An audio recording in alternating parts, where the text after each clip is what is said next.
For a look at the international press, I'm joined by Nicholas. Hello, Nicholas. To start off with, take us through some of the Egyptian press. Hi to you, Claire, and hi to everybody. Al-Ahram has stolen the thunder in terms of the Egyptian papers.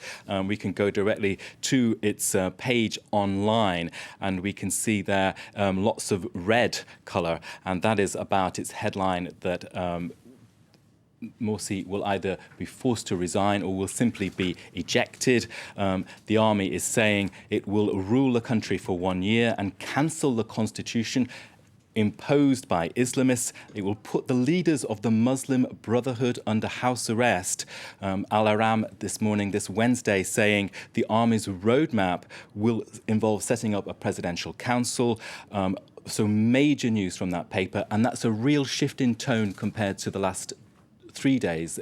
Since the June 30th demonstrations erupted, Al-Ahram has really tried to calm the waters. It is a state paper. Its administration is the Muslim Brotherhood, and it's the most popular daily in the country. So that is a major event that Al-Ahram is revealing all those things about the changes. We're going to stick with that paper, but it's just worth noting, though, that a military source has denied these media reports about a roadmap, so we'll have to see what happens there. But you saw a comment piece in its online edition in English. Well, this is also extraordinary, still with the same paper. Now, Hani Shukrullah was retired as chief editor of Al-Ahram Online earlier this year. That was because of the Muslim Brotherhood's administration. He now has a comment piece in the paper, and he's saying there is something in the soul that cries out for freedom. You can see the headline there, something in the soul, and that quote is from Martin Luther King.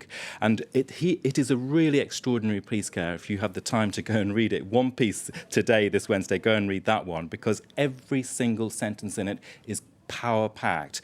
Listen to this. This is the first time in modern political history a popular revolution is in the process of overthrowing an Islamist regime. Egypt is making world history. Egypt is making world revolutionary history. So in the wave of all these protests we've seen worldwide, I mean, that reading, if you're fascinated by that kind of thing, is gripping indeed.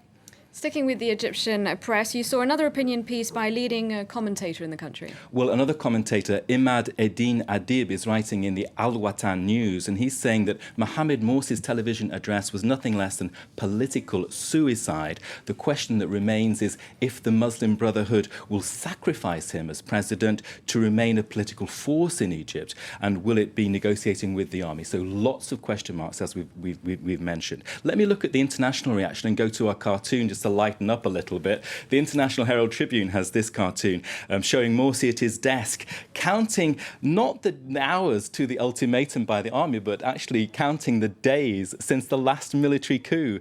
For the International Herald Tribune, it's 871 days. Now, more seriously, let me go to the Washington Post, which has an editorial piece which is entitled "Obama Needs to Support Democracy and Oppose a Coup in Egypt." And that article, again, is very strong reading. This is the opening sentence. One of the few things that has been clear about the tumultuous situation in Egypt is the plummeting prestige and influence of the United States. Which brings us to US whistleblower Edward Snowden. Very neatly indeed, we do turn to Mr. Snowden, who is the source of that PR gaffe and nightmare that the Americans are going through at the moment. What's happened, of course, in the last few hours is Snowden. This is a running story, isn't it? He's on the run. Many twists and turns.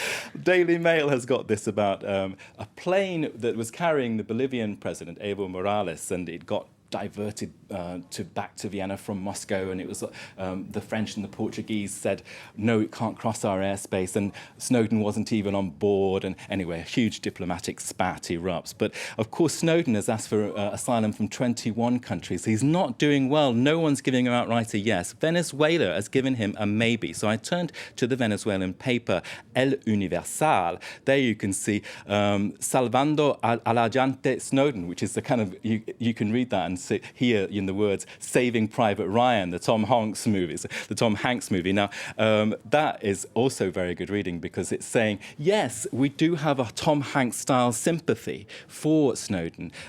He's on the run. For some, he's a hero.